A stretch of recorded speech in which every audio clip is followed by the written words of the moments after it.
Здраво живо, добре дојдовте во уште едно моје видео. Јас сум Димче, природен градител, истражувач, селанец, сонувач, борец за права на луѓето и на животните и кој знае што уште. Не сам си ги давам вие титули, затоа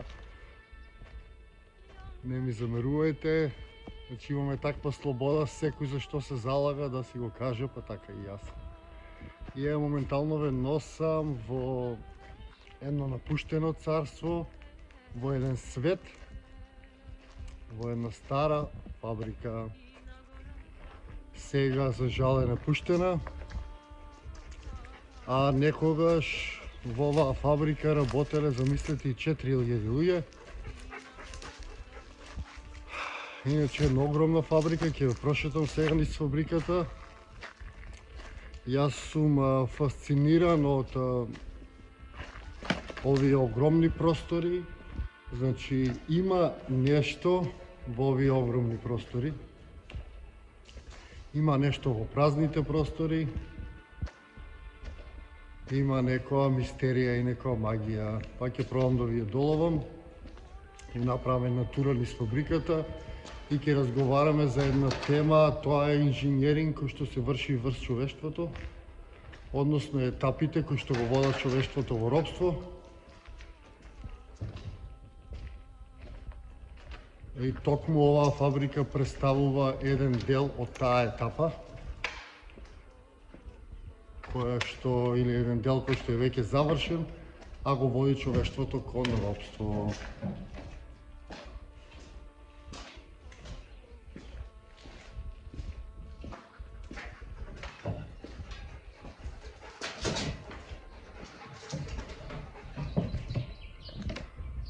Значи, како што гледате, фабриката е огромна.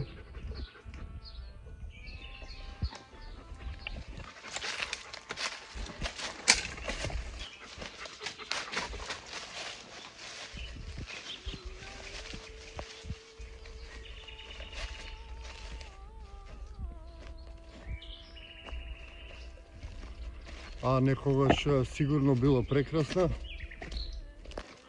полна со луѓе, со живот и сето тоа.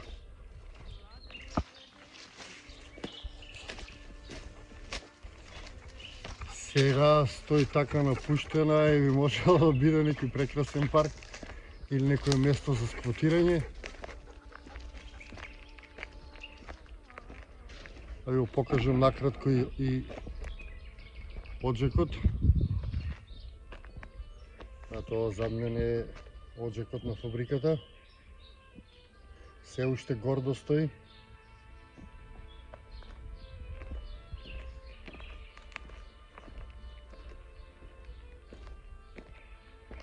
Иначе е огромен. Не знам колку метра е висок, може би и 50-тина.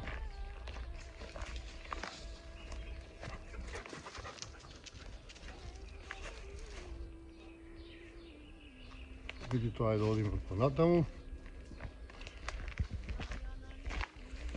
И шетам низ фабриката.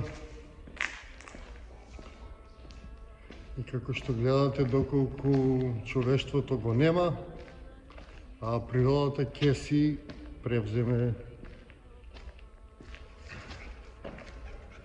Тоа најубаво се гледа токму во овие напуштени простори, каде што веќе природата почнала да си го завзима просторот назад. Еве гледате. Иначе за тој план кој што се развива во етапи, токму овие големи фабрики извршиле големо влијание. Сега ќе ви кажам и за планот, а истовремено ќе ви ја представам и фабриката.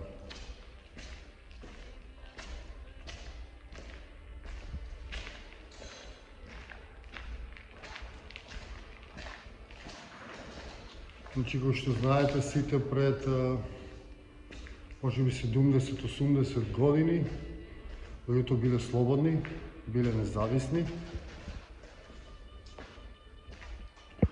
Меѓутоа паднале како Ќе падната оваа статуја зад мене.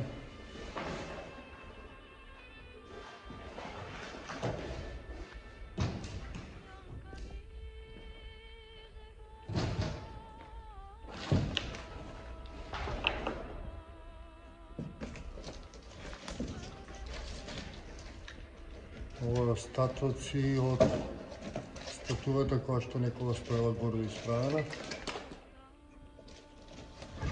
Тоа за жал сега нема ништо останато од неа. Ајде продолжуваме понатаму да истражиме оваа фабрика. Сега влегуваме во еден дел кој што е темен, не знам колку ќе се гледа овие ходници. Меѓутоа ќе ме слушате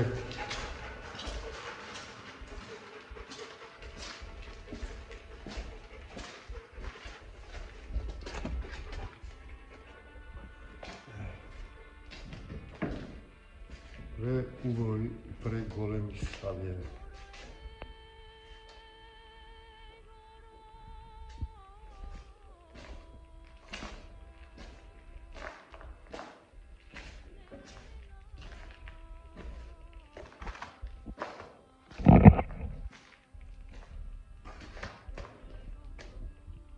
Иначе фабрикава е формирана после Втората светска војна или некаде околу 1954.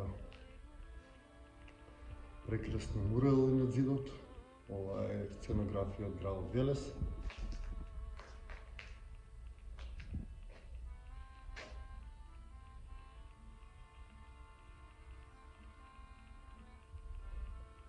Секако на луѓе како играат ова и енергетската кула која што има во некогашниот центар на Велес. Продолжуваме понатаму со истражување на оваа напуштена фабрика.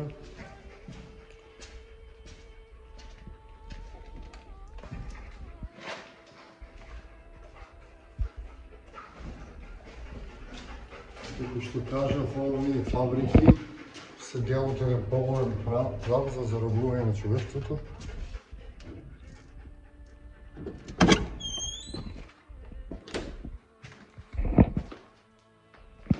И овие фабрики постоеле само со една цел, а тоа е да го однесат човештвото во робство. Како? Па затоа што, како што кажав, луѓето некогаш биле слободни. Што значи слобода? Слобода значи да имаш собствена храна, собствена вода, односно не зависиш од системот за ништо. И пред 100 години луѓето го имале токму тоа. Сега, како луѓето од таа слобода да ги натераш да дојдат во градовите, за подоцна може да им се воведе дигитална лична карта и каде што подоцна ќе може да се контролираат. Значи, доколку некој живее едно далечено со 100-200 метри еден од друг, во непристапни предели, тешко ќе може да се исконтролира.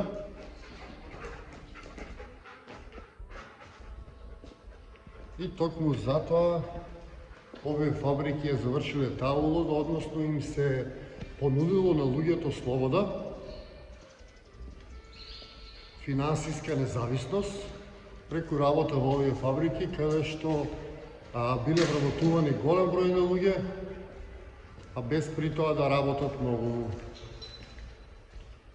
И токму тоа ги примамило луѓето да почнат да ги напуштаат тие нивни независни домаќинства и да пременуваат во градот и да живеат на некој начин по-лесно од тоа што го живееле, затоа што овие фабрики за едно работно место вработувале до 3 луѓе. Значи еден работи, 2 се одмараат.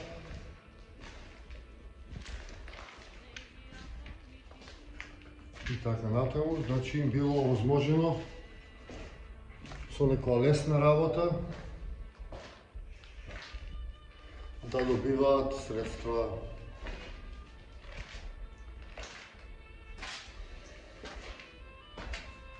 И токму тоа ги примамило луѓето во градовите.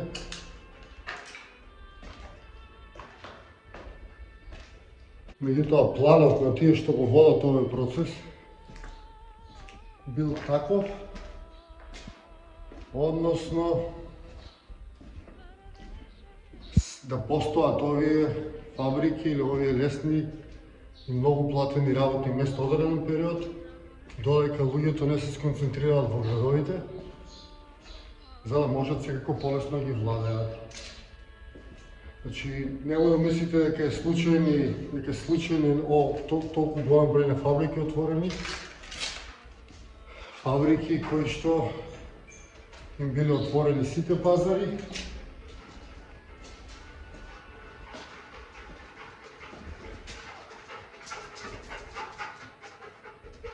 фабрики во кои лесно се наоѓало работа.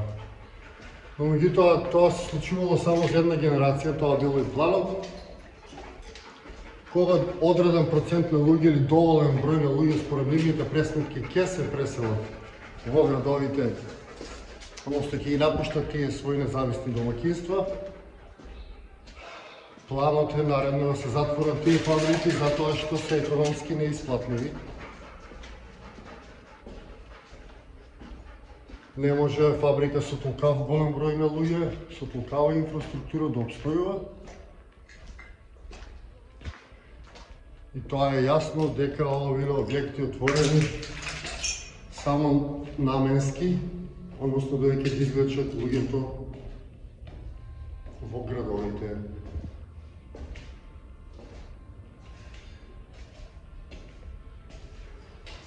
Токму тоа и се случи. Голем број на луѓе исто во тоа време предупредуваа за тоа што доаѓа, како што и сега има луѓе кои што предупредуваат. Меѓутоа, како сега што не слушаат, така и тогаш не ги слушаат луѓето.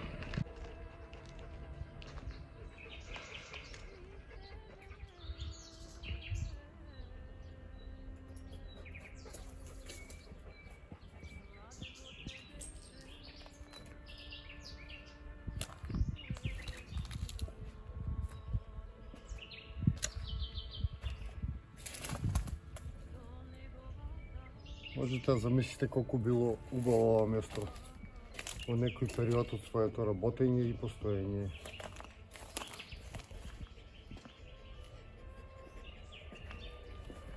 За жал сега се распаѓа и мора да поменам дека не е безбедно да се престојува тука.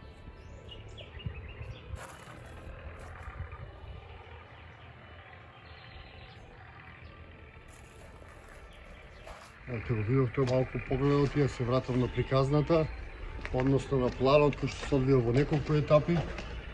Како што кажав, фабриките се еден дел од таа етапа, наредно следува таа дигитализација, односно дигиталната лична карта, преку која што ќе се зголеми контролата и од некогашни луѓе кои што биле независни, ќе добиеме луѓе кои што ќе бидат скроз зависни од системот.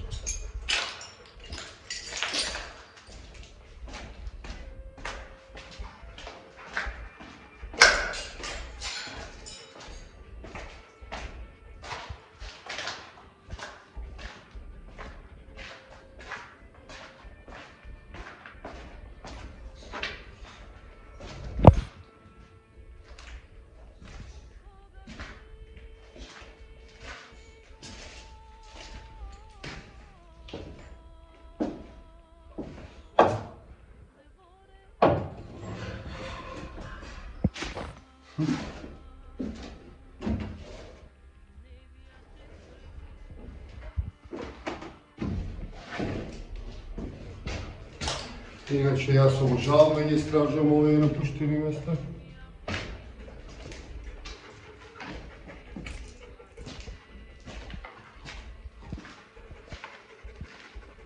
Не знам зашто, ама едноставно ме опуштаат.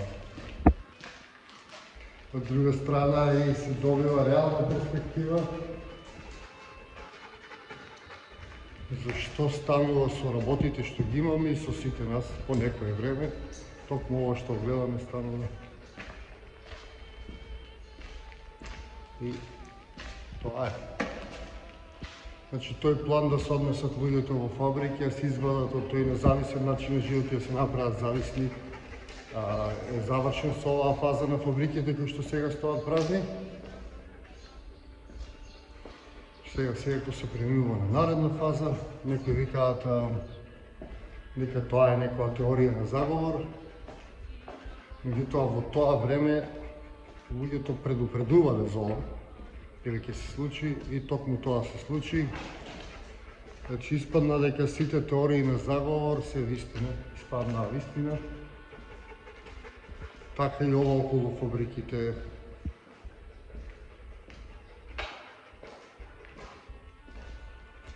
Ако не друго, ово место ќе биде своевиден рај за животните, за птиците кои што тука може да најдат прибежиште од нашата се поголема експанзија.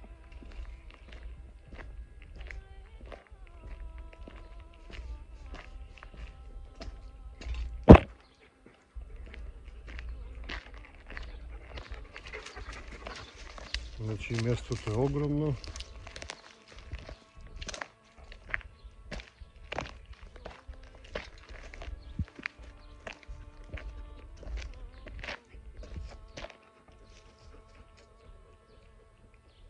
Оджакот е огромен.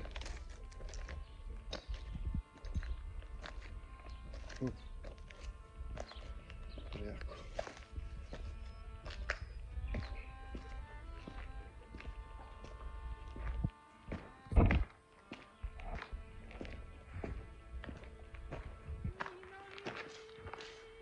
Инаку моментално истражив може би околу 20% од фабриката.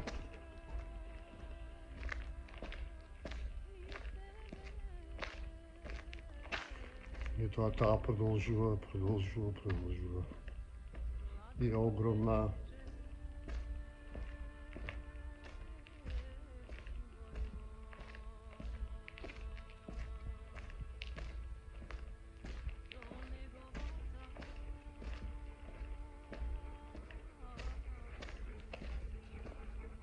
Инаку е малку опасно за шетање затоа што све е разурнато и може нешто да ви падне. Меѓутоа, ете, јас како јас, не сум јас, ако не видам нешто вакво интересно. Поздрав и секое добро!